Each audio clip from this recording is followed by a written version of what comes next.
Fasting रखे, नशा पान ना करे, कोशिश करे।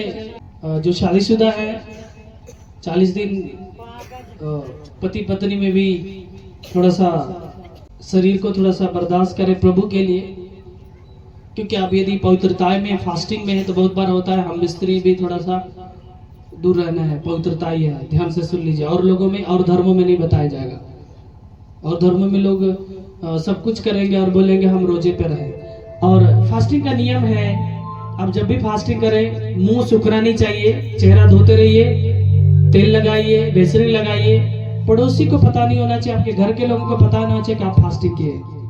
और लोग हमें रोजाम छिए, हम उपास कर ले छिए, हमें मीठा खेबे नमक है, वो सब हम लोग में नहीं है। मसीह लोगों में है। आप फास्टिंग कर रहे हैं वो ओनली वन खुदा को मालूम होना चाहिए। आपके घर में माता पिता को भी मालूम नहीं होना चाहिए। 3 बजे के बाद फास्टिंग तोड़ सकते हैं आप। यदि 5 बजे तक कर सकते करिए, कोई 8 बजे तक करते करिए।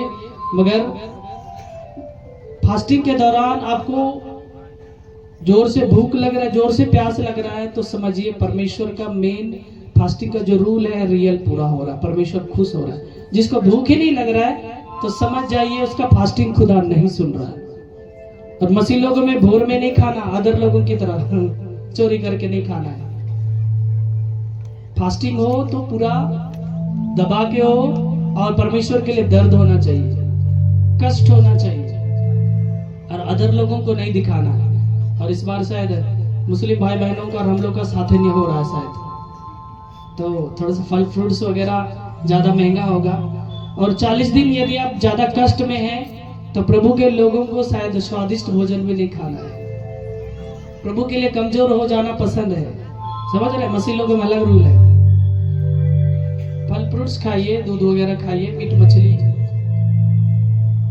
से थोड़ा परहेज करिए। मीट तो नहीं, मछली खा सकते हैं मगर ज्यादा नहीं तो आप यदि दबा के खा रहे हैं और सोच रहे फास्टिंग कर रहे हैं तो फिर परमेश्वर के लिए आप कष्ट ही नहीं दे रहे। जो लोग खैनी बीड़ी खा रहे हैं फास्टिंग के समय बिल्कुल छोड़ दे और देखिएगा छूट जाएगा पूरा। और मैं बहुत से लोगों में देखा हूँ शाम में रोजा तोड़ के लोग खैनी बीड़ी खाते हैं ना। मसीह लोगों में रूल नियम नहीं है, नहीं तो फिर बहुत उल्टा हो जाएगा। और गंदी बातें एकदम ना बोले, किसी को कोर्ट कचहरी सावधान से जाए, झूठी गवाही वगैरह नहीं। पंचायत में भी यदि आप बैठते हैं किसी का पंचायती करने तो रियल फैसला करें। यदि नहीं हो पा रहा तब ना जाए,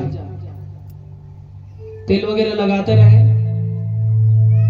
और फास्टिंग आपको जैसा लगे एक बेला करिए, 3 बजे तक करिए, 5 बजे तक करिए, जैसा 12 घंटा 24 घंटा जैसा मर्जी हो, 40 दिन गुड फ्राइडे तक, समझ रहे? और जो खाना बचता है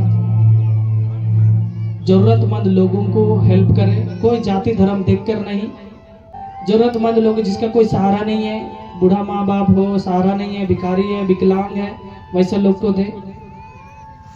कोई धर्म स्थल पर जो फालतू खर्च हो वहां पर भी ना दे, क्योंकि लोग उस पैसे से बेसिया लोगों को बुलाते हैं, नचाते हैं दबा के। एक आदमी 500 रुपए का चंदा काट के रख दिया, खोसल है।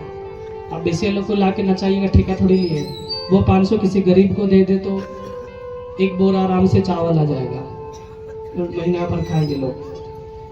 तो प्रभु कह रहे हैं उन सब चीजों से दूर रहे। और मैं उपवास के बारे में एक वचन को बोल देता हूं, उसके बाद हम लोग आगे देखते हैं। यहाँ पे लिखा है, जब तुम उपवास करो तो कपटियों के समान तुम्हारे मुंह पर उदासी ना छाई रहे। लोग मुंह बना लेते हैं, हम उपवास कर लेते पल्ली मैम उपास कर ले छिए, लोगों को लगा कि बड़ाई हो रहा है। और लोग जो करते हैं मसीह लोगों को पता ही नहीं चलना चाहिए। यहाँ पे लिखा है कपटी लोगों की तरह नहीं दिखाना, क्योंकि वे अपना मुंह बनाए रहते हैं ताकि लोग उन्हें उपवासी जाने।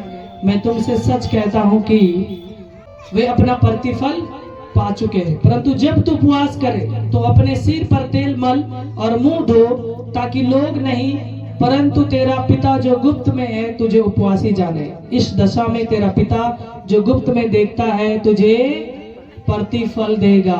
हालेलुया। उपवास का नियम जान गए?